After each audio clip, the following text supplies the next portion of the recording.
moi je voulais comprendre un peu qu'est-ce que c'était ton parcours, qui était Richard Ramos, comment on est centriste et fer de lance révolté contre le capitalisme bigardien.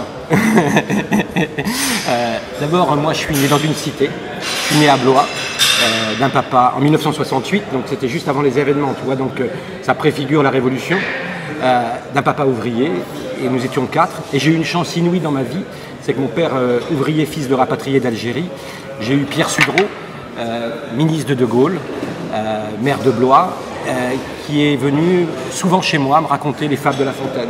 Donc j'ai eu un ministre de Gaulle qui est venu centriste, qui est venu le samedi matin me faire apprendre par cœur les fables de La Fontaine. Mais qu'est-ce qu'il venait chez toi? Eh bien parce que de Gaulle avait trahi les pieds noirs, et peut-être que mon père était ouvrier, engagé socialement dans la vie politique. Mon père a été élu de Pierre Sudreau.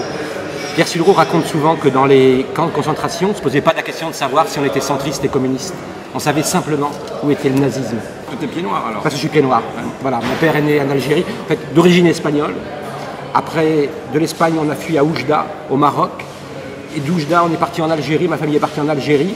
Et mon père est né à Tiaret, et moi je suis né en 68 en France. Voilà. Donc mon histoire avec le centrisme, c'est simplement la rencontre de Pierre Sudreau qui, quelque part, a marqué mon empreinte, et également de Jacqueline Gouraud, qui est aujourd'hui ministre, qui habite à Blois aussi, et qui a été à la fois ma professeure d'histoire-géographie, et à la fois celle qui, quelque part, par sa bienveillance, Jacqueline nous a un petit peu appris le centrisme. Même si à l'époque, j'étais beaucoup plus rebelle que le centriste qu'on voulait que je sois.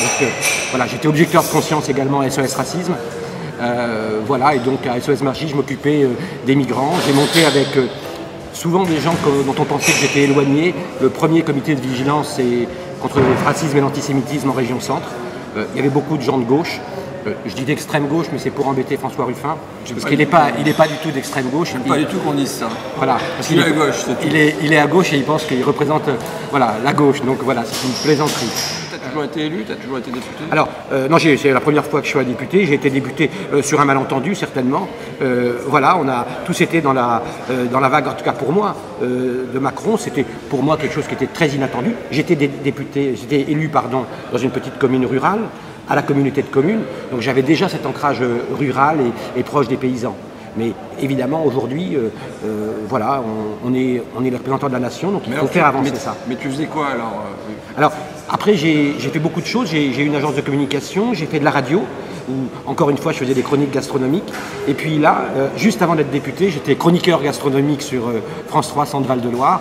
Et j'essayais de faire bien manger les gens, c'est-à-dire retrouver les circuits courts, retrouver des producteurs, une vraie rencontre humaine, c'est-à-dire sans supermarché, qui est un gouffre entre la relation entre le producteur et le consommateur. Donc mes chroniques gastronomiques sur France 3, c'était ça. C'était essayer de faire expliquer l'histoire d'un produit, comment on le produit et comment l'acheteur, le consommateur retrouve grâce au circuit court une proximité avec celui qui le produit. Donc j'ai fait ces belles émissions sur France 3.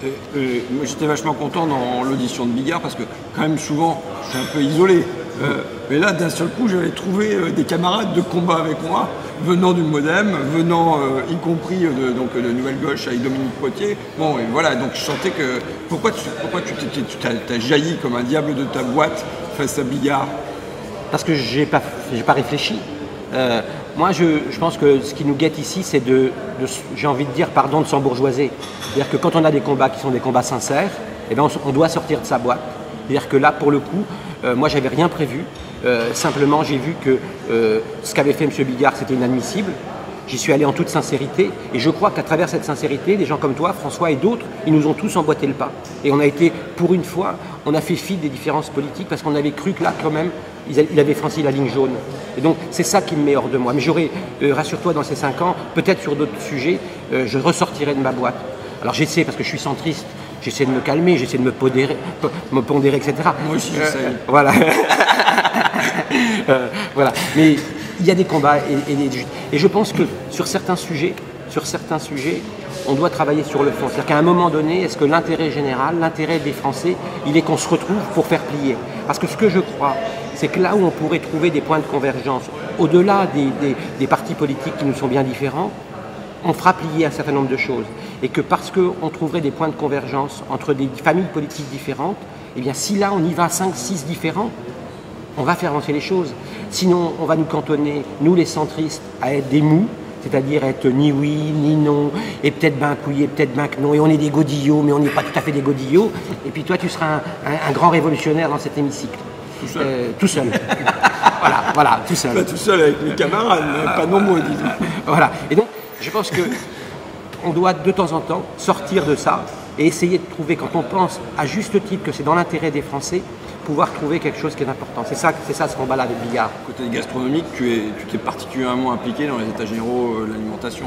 Oui, alors oui, mais j'ai envie de dire pas que, parce que je voudrais pas qu'on réduise ce qui me semble juste uniquement à l'aune de la gastronomie, parce que sinon on va faire le bon vivant. Il y a des repas simples. Aujourd'hui, derrière ce qu'on mange, il y a des combats que tu mènes aussi, François, sur les industriels, d'accord? Et bien finalement, est-ce que dans ce que je mange, est-ce que j'ai le droit de savoir si les gens ont été bien payés ou pas bien payés? C'est-à-dire que finalement, derrière ce qu'on prend, on peut décliner tout ce qu'on a envie. Les combats sociaux qui peuvent être plus les tiens que les miens, les combats alimentaires qui pourraient être plus les miens que les tiens. Et donc derrière ce qu'on mange, voilà. Et la seule chose qu'on doit, c'est qu'on doit la vérité aux Français et aux consommateurs.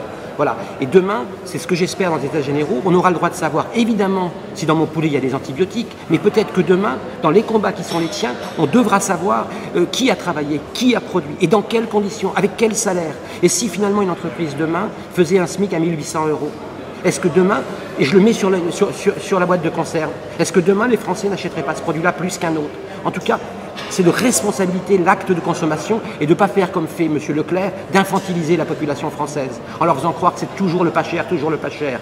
Car toujours le pas cher, c'est quoi? C'est pas de prix pour les agriculteurs et peut-être pas de prix pour les ouvriers qui produisent les produits. Et donc moi, l'alimentation, je pense que c'est mon angle d'attaque, mais il est beaucoup plus large que la gastronomie. Parce que moi, je pense qu'aujourd'hui, il y a une vraie fracture sociale et territoriale autour de l'alimentation. On peut regarder les fractures sociales par plein d'angles. Mais si on le prend par l'angle de l'alimentation, on aura une fracture sociale. Regardez aujourd'hui dans les états généraux de l'alimentation, plus on est pauvre, plus on est obèse.